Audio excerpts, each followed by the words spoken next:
Hello guys, तो आज हम बात करने जा रहे हैं इंफॉर्मेशन टेक्नोलॉजी एक्ट के बारे में। इस वीडियो को शुरू करने से पहले आप लोगों से एक बहुत ही हम्बल रिक्वेस्ट है, प्लीज प्लीज प्लीज चैनल को सब्सक्राइब कर दो, वीडियो को लाइक कर दो एंड हाँ, आप अगर कोई स्पेसिफिक टॉपिक या सब्जेक्ट पढ़ना चाहते हैं तो वो कमेंट सेक्शन में मेंशन जरूर कीजिएगा।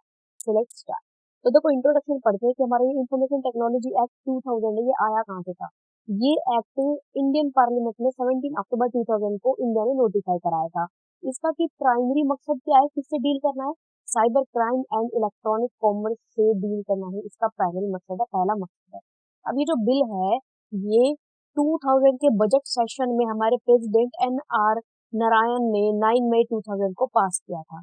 ये बिल फाइनलाइज किसने किया? ये बिल हमारे minister of information technology Pramod Mahajan ji ने ऑफिशियल्स के साथ में साइन किया था, फाइनलाइज किया था। अब इस लॉ की कोई हिस्ट्री पढ़ लेते हैं थोड़ी सी। देखो, हमारे इंडिया में क्या होता है, कोई भी पेपर वर्क प्रूफ के तौर पर तभी माना जाएगा जब उस पे लीगल सिग्नेचर होंगे, स्टैंप लगी होगी, नहीं तो नहीं माना जाएगा।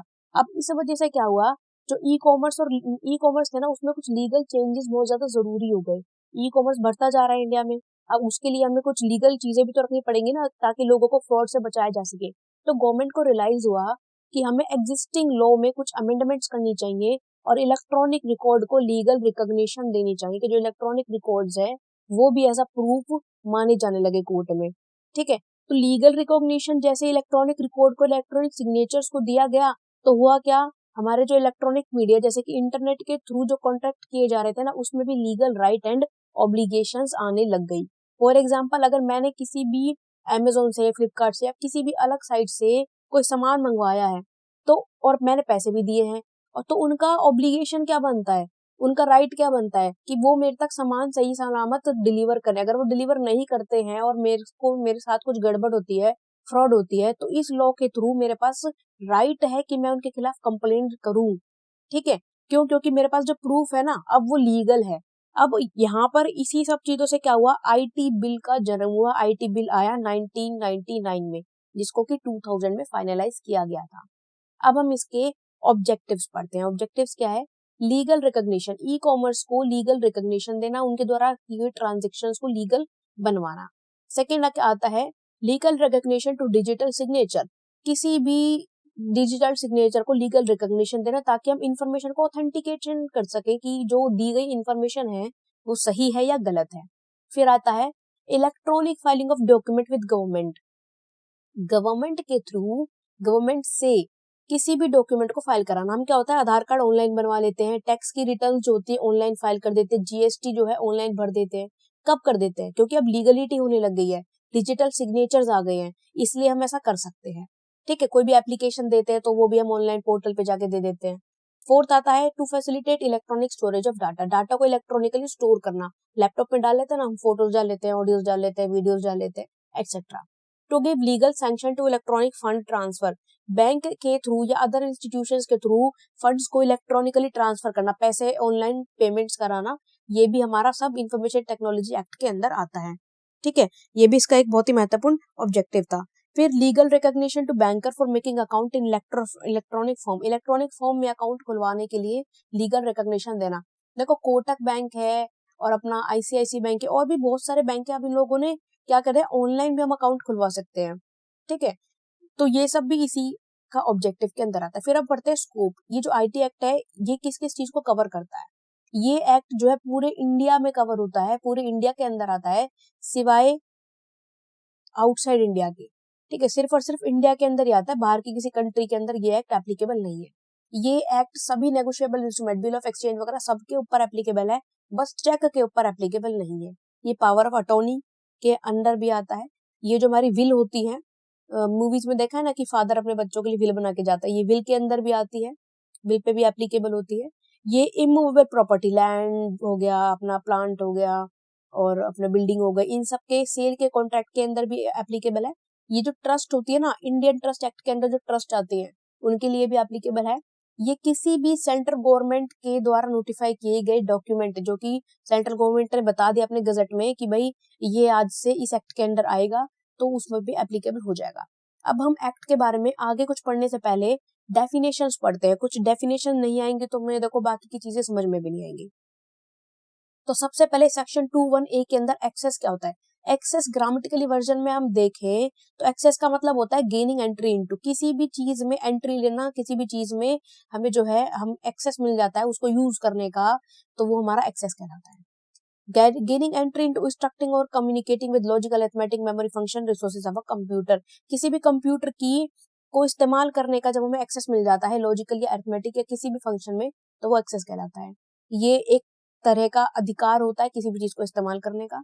You are entitle to have access to that personal information collected by your employer, जैसे ही हमें अपने एम्प्लॉयर के कंप्यूटर का पासवर्ड मिल जाता है तो उसकी सारी पर्सनल इंफॉर्मेशन के लिए पास हमारा एक्सेस आ जाता है कि हम अब उसकी सारी पर्सनल इंफॉर्मेशन को पढ़ सकते हैं, देख सकते हैं, किसी भी साइट पे वेबसाइट पे विजिट कर सकते हैं, किसी भी कंप्यूटर फाइल को खोल सकते हैं। फिर आता है कंप्यूटर सिस्टम 21AI के अंदर। कंप्यूटर का मीन का मतलब होता है कोई भी इलेक्ट्रॉनिक या high speed data processing device जो कि लॉजिकल अरिथमेटिक मेमोरी फंक्शन को परफॉर्म करता है, जिसके अंडर हमारा input output processing storage of data और भी तरह के फंक्शंस आते हैं जो कि हमारे कंप्यूटर नेटवर्क से कनेक्टेड होते हैं। अब कंप्यूटर सिस्टम क्या होता है, ये डिवाइस के कलेक्शंस होते हैं जिसके अंदर हमारे इनपुट डिवाइस आते हैं, आउटपुट डिवाइस आते हैं, सपोर्ट डिवाइस आते हैं जो कि डिफरेंट डिफरेंट फंक्शंस को परफॉर्म करते हैं, जैसे कि इनपुट डाटा, आउटपुट डाटा या फिर अरिथमेटिक डाटा स्टोरेज या रिट्रीवल ऑफ डाटा या कम्युनिकेशन कंट्रोल और अलग अदर फंक्शंस आते हैं। ठीक है। अब कम्युनिकेशन डिवाइस क्या होता है, 21NA के अंदर हमारा कम्युनिकेशन डिवाइस का मतलब होता है कोई भी ऐसा डिवाइस या ट्रांसमिटिंग डाटा जो कि डाटा को ट्रांसमिट करने में, एक जगह से दूसरी जगह पहुंचाने में, फिर चाहे वो टेक्स्ट के फॉर्म में हो, ऑडियो के फॉर्म में, वीडियो के फॉर्म में, इमेज के फॉर्म में हो, डाटा को एक जगह से दूसरी जगह पहुंचाने का जो काम करता है डिवाइस, वो हमारा कम्युनिकेशन डिवाइस कहलाता है। जैसे कि सेल फोन से हम बात करते हैं, पर्सनल डिजिटल असिस्टेंस या कॉम्बिनेशन ऑफ बोथ। फिर आता है कंप्यूटर नेटवर्क। हमने नेटवर्क टोपोलॉजी पढ़ा था अपने 11th-12th क्लास में, फिर उससे पहले भी पढ़ रखा है 7th-8th में। तो कंप्यूटर नेटवर्क का मतलब होता है जब हम एक या एक से ज्यादा या दो से ज्यादा कंप्यूटर्स को आपस में कनेक्ट कर देते हैं, इंटरकनेक्ट कर देते हैं, वो कंप्यूटर नेटवर्क कहलाता है। किसके थ्रू हम कनेक्ट कर सकते हैं, हम सैटेलाइट के थ्रू, माइक्रोवेव्स के थ्रू, टेरेस्ट्रियल लाइन के थ्रू या वायरलेसली भी कंप्यूटर्स को कनेक्ट कर सकते हैं। वायरलेसली करते हैं ना, घर में हम वाईफाई लगवा देते हैं, घर के सारे फोनों से चल जाते हैं, तो वो भी एक तरीके का कंप्यूटर नेटवर्क होता है। टर्मिनल्स कंसिस्ट टू और मोर इंटरनेट कनेक्टेड कंप्यूटर्स, फिर चाहे वो आपस में इंटरकनेक्शन कंटिन्यूसली ना हो लेकिन फिर भी कनेक्ट होते हैं, तो वो भी हमारा कंप्यूटर नेटवर्क कहलाता है। यहाँ पे आप चार्ट में देख सकते हैं कैसे राउटर से हमारे सारे डिवाइसेस आपस में कनेक्ट हो जाते हैं। अलग अलग तरह की टोपोलॉजी हमने पढ़ी थी, रिंग टोपोलॉजी, बस टोपोलॉजी, तो ये सब उसी के अंडर आती है। फिर फंक्शंस क्या होते हैं, फंक्शंस का मतलब होता है कोई भी तरह का कंप्यूटर का फंक्शन, जैसे कि लॉजिकल कंट्रोल, डाटा को स्टोर करना, उसको रिट्रीव करना, डाटा को डिलीट करना, डाटा को कंप्लीट करना, telecommunication in the form of with in a computer. अब इंफॉर्मेशन क्या होता है, इंफॉर्मेशन किसी भी तरह की जानकारी हो सकती है, फिर चाहे कोई डाटा हो, कोई फोटो हो, कोई मैसेज हो, किसी तरह की आवाज हो, कोई तरह की वॉइस हो, कि कोई कोड हो, कोई कंप्यूटर प्रोग्राम हो या कोई फिल्म हो, माइक्रो फिल्म हो। डाटा का मतलब क्या होता है, डाटा का मतलब होता है रिप्रेजेंटेशन, किसी भी इंफॉर्मेशन, नॉलेज, फैक्ट या कॉन्सेप्ट की या इंस्ट्रक्शंस की रिप्रेजेंटेशन, उसको दिखाना हमारा डाटा कहलाता है। जो कि प्रिपेयर कहाँ होगा, जो कि एक फॉर्मलाइज्ड मैनर में प्रिपेयर होता है, जिसका intention as it intended to be processed, जिसका इंटेंशन होता है कंप्यूटर के अंदर प्रोसेस होकर कंप्यूटर नेटवर्क को हेल्प करना। It may be in any form, वो किसी भी फॉर्म में हो सकता है, फिर चाहे तो वो कंप्यूटर की इनिशियल मेमोरी में हो सकता है, ऑप्टिकल स्टोरेज मीडिया में हो सकता है, पंच कार्ड्स के अंदर हो सकता है, किसी भी तरह से हो सकता है। अब यहाँ पे एक इंपॉर्टेंट चीज, डिजिटल सिग्नेचर क्या होता है। डिजिटल सिग्नेचर एक ऐसा इलेक्ट्रॉनिक रिकॉर्ड होता है, देखो डिजिटल सिग्नेचर में क्या होता है, हमारा जो सब्सक्राइबर होता है ना, सब्सक्राइबर क्या होता है वो भी आगे पढ़ेंगे। सपोज एक पर्सन है, हमारा सब्सक्राइबर किसी भी इलेक्ट्रॉनिक रिकॉर्ड को इलेक्ट्रॉनिक मेथड से ऑथेंटिकेट करवा देता है, उसको सच है ये डाटा ऐसा प्रूफ करवा देता है, तो वो हमारा डिजिटल सिग्नेचर कहलाता है। डिजिटल सिग्नेचर में दो चीजें होती है, डिजिटल सिग्नेचर में मैथमेटिकल टेक्निक से हमारे डाटा की इंटेग्रिटी टेस्ट हो जाता है। इंटेग्रिटी मतलब कितना वो सच है, कितना वो सही है हमारे लिए, कितना रिलायबल है। इसमें हमारा जो डिजिटल डाटा होता है वो हैंड रिटन सिग्नेचर भी हो सकता है, स्टैम्प भी हो सकता है, बट वो क्या होता है, उसमें सिक्योरिटी ज्यादा लेवल के होते हैं। जैसे आप यहाँ फोटो में देख सकते हैं कि हमारा जो सिग्नेचर है हम नॉर्मल पेन से कर देते हैं, लेकिन जो हमारा कंप्यूटर में सिग्नेचर हो सकता है ना, वो स्कैन करके एकदम चेक हो जाता है कि ये जो सिग्नेचर है, डाटा है, ये सही है या नहीं है। फिर आता है इलेक्ट्रॉनिक सिग्नेचर। इलेक्ट्रॉनिक सिग्नेचर का मतलब होता है authentication of any electronic record by subscriber. Subscriber हमारा किसी भी इलेक्ट्रॉनिक टेक्निक का इस्तेमाल करके, जो कि हमारे सेक्शन 2 के शेड्यूल में दी हुई है, हमारे इलेक्ट्रॉनिक रिकॉर्ड को जब ऑथेंटिकेट कर देता है, ये साबित कर देता है कि हाँ ये जो रिकॉर्ड है ये सच है और यहाँ से लिया गया है, तो वो हमारा इलेक्ट्रॉनिक सिग्नेचर कहलाता है। जो हमारा इलेक्ट्रॉनिक सिग्नेचर क्या होता है ना, वो एक तरीके का डिजिटल सिग्नेचर ही है, बस फर्क इतना होता है कि उसको हमने डिजिटल सर्टिफिकेट के थ्रू क्रिप्टोग्राफिकली बाउंड करके निकाला हुआ होता है। कैसे निकाला होता है, अब इन सब चीजों को एक डिटेल में देखते हैं, जो कि हमारा एसिमेट्रिक क्रिप्टो सिस्टम के अंदर आता है। ध्यान से समझिएगा, एसिमेट्रिक क्रिप्टो सिस्टम में एक सिक्योर की पेयर के साथ काम चलता है। इसमें दो चाबियां होती है, दो की होती है, एक प्राइवेट की जो कि क्रिएट की जाती है और एक होती है पब्लिक की जो कि वेरिफिकेशन के लिए यूज की जाती है। की पेयर पे आ जाते हैं। असिमेट्रिक क्रिप्टो सिस्टम में प्राइवेट की और मैथमेटिकली रिलेटेड पब्लिक की दोनों होते हैं। देखो कैसे काम करते हैं, डायग्राम पे देखो, यहाँ पर एक हमारा प्लेन टेक्स्ट है, इस पे हमने कुछ लिख दिया, इसको हमने इनक्रिप्ट कर दिया, तो इनक्रिप्ट करने के बाद हमारे पास पब्लिक की आ गई, जो कि हमारे यहाँ पे साइफर टेक्स्ट में दिखेगी आपको। इसमें कोई नंबर, सिंबल्स और अल्फाबेट्स कुछ भी हो सकते हैं। इस तरीके से वो इनक्रिप्ट होने के बाद दिखेगा, जो कि हमारी पब्लिक की होगी। और जब हम इसको इनक्रिप्ट करने के बाद डिस्क्रिप्शन के लिए जाएंगे तो वहां पर हमारी आएगी प्राइवेट की। प्राइवेट की जो इस्तेमाल करेगा उसको ही ये टेक्स्ट जो है वापस से पहली फॉर्म में दिखाई देगा। दोबारा रिपीट करते हैं, टेक्स्ट को इनक्रिप्ट किया, पब्लिक की निकल आई, पब्लिक की के साथ साथ प्राइवेट की निकलेगी इनक्रिप्शन के बाद, जो कि साइफर टेक्स्ट में दिखेगी। अगर आपको साइफर टेक्स्ट को खत्म करके वापस से ओरिजिनल टेक्स्ट देखना है तो आपको सीक्रेट की, प्राइवेट की लगानी पड़ेगी। ठीक है, अब ये वेरिफिकेशन कैसे हुआ, जो हमारी साइफर टेक्स्ट है वो पब्लिक की है, अगर तुमको पब्लिक की से वेरीफाई करना है कि ये जो सीक्रेट की है ये इसी की है या नहीं है, तो डिक्रिप्ट हो जाएगा वो।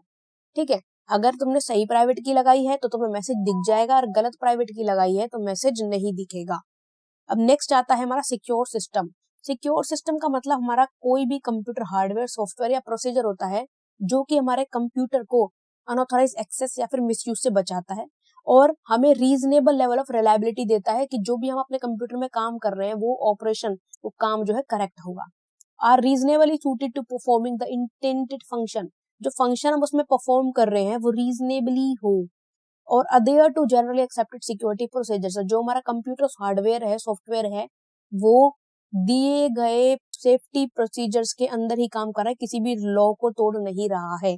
अब बताए साइबर कैफे क्या होता है। साइबर कैफे सब जाते हैं, साइबर कैफे का मतलब मोस्ट ऑफ द लोगों को पता होगा। साइबर कैफे एक ऐसी फैसिलिटी होती है जो कि दूसरों को इंटरनेट एक्सेस प्रोवाइड करवाते हैं। ये कोई इंसान भी हो सकता है, एज अ बिजनेस कोई मेंबर ऑफ पब्लिक भी हो सकते हैं।